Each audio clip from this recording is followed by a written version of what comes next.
natwe abana dukunda zirimo komedi.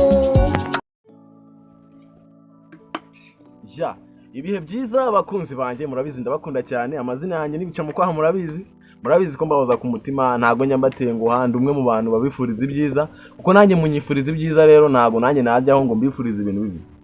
Mbere na mbere shimira umuntu wakanze subscribe, tukaba twarabanye mu mwaka wa 2025 twavuyemo, ubu tuvugana turi muri 2026.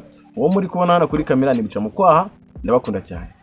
Mwabantu mwe rero nagira mbabwire ngo abantu mwese twabanye muri mwaka warangiye, tukaba tugeze muri ngo dutangiye mushyashya, ndabakunda pe.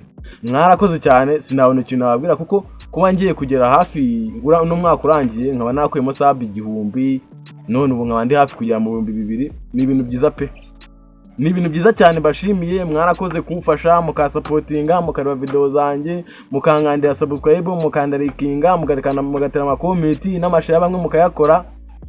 Sinabona ikintu nababwira pe, mwarakoze cyane. Mwumve ko ishimwe sinabona ikintu nababwira pe. Muri abantu b'ababyeyi banjye ku rwego ntabasha kuba navuga.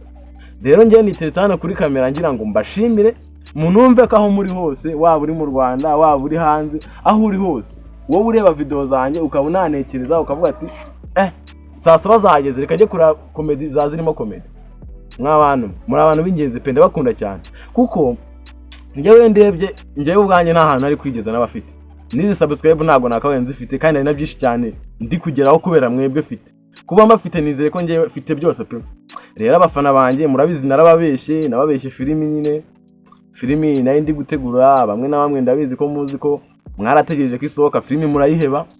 Habaye ikibazo rero, ikibazo nyine cyo kubura abantu b'abakinnyi nyine nashakaga. Iyo filimi mbanyeretse mwabantu mwe, ntago nagenda ngo negure filimi ngo nyisohore dukine ibice 5 cyangwa 10, filimi mbona irahagaze. Ibyo bintu nararebye mbona na mafuti, hari abantu bagiye bangira inama aravuga ati banza utegure ibintu byawe ubishyire ku murongo ubone gusohora iyo filimi nyine. Ubwo rero nimugire ngo filimi yararangiye cyangwa yaraheze, isaha n'isaha gusa simbabwiye ngo izasohoka mu kwezi cyangwa izasohoka ejo bundi, gusa isaha n'isaha filimi izasohoka. Comedy zo rero, comedy zo n'uruca abana mwabane. Comedy zo zizasohoka buri gihe, comedy zo ndaje ngumeze mbatemo, nari maze iminsi meze nk'umuntu ukonje kubera kurangiza umwaka nyine userebura nine.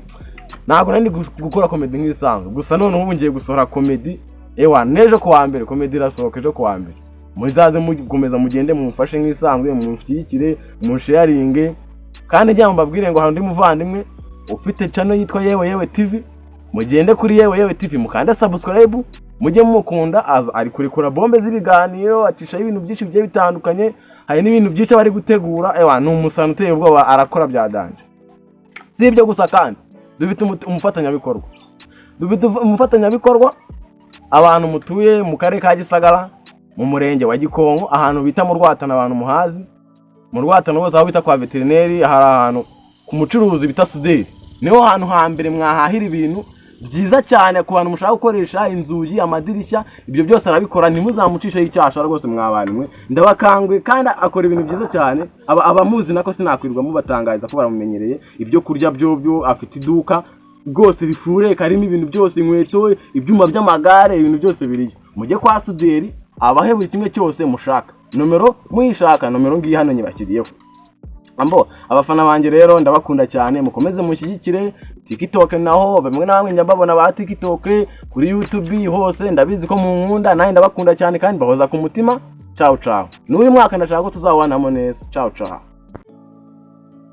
Ese guys, wajyaga wicara ukicwa n'agahinda ugatekereza cyane ukiheba, ukavuga ati niye hantu nakura umuntu wasudiriya cyangwa akankorera inzugi koko?